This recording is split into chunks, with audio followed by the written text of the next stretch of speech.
여러분 안녕하십니까? 당초 내일까지로 예정돼 있던 수도권과 비수도권의 사회적 거리 두기가 엿새 더 연장됐습니다.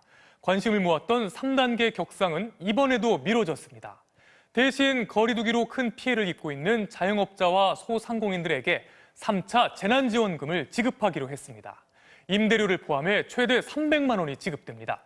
먼저 오늘 확진 상황을 김정인 기자가 보도합니다.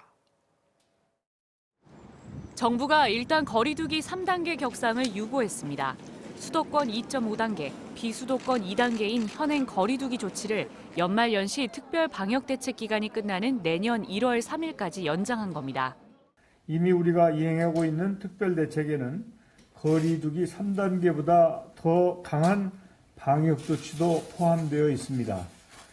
오늘 코로나19 신규 확진자는 970명, 사흘 만에 세 자릿수로 내려왔지만 지난 일주일 국내 발생이 하루 평균 999명으로 여전히 1000명 선을 넘나들고 있습니다. 다만 2.5단계 조치가 시행 중인 수도권에서는 일부 긍정적 지표도 나타났습니다.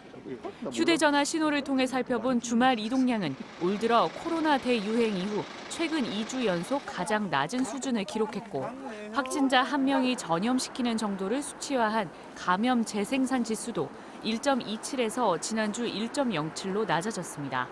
그러나 방역당국은 급격한 증가세가 다소 꺾인 건 맞지만 이렇다 할 반전도 없는 상태라고 진단했습니다. 거리두기 단계를 당장 올리지 않더라도 연말연시 방역대책의 효과를 따져본 뒤 언제든 조정하겠다는 겁니다. 우선 형평성 등의 논란이 있었던 일부 방역수칙부터 강화하기로 했습니다. 패스트푸드점에서도 커피, 음료, 디저트류만 주문할 때는 일반 카페처럼 포장과 배달만 가능해집니다. 카드게임 등을 하며 술을 마시는 홀덤펍의 영업금지 지역도 현행 수도권에서 전국으로 확대됩니다. 한편 정부는 코로나19 백신을 내년 2월부터 의료진과 고령자에게 우선 접종하겠다고 밝혔습니다. 우리도 비슷한 시기에 일반 국민을 대상으로 접종을 시작하게 될 것입니다. 집단 면역을 형성하는 시점도 외국과 비슷하거나 오히려 빠를 것입니다.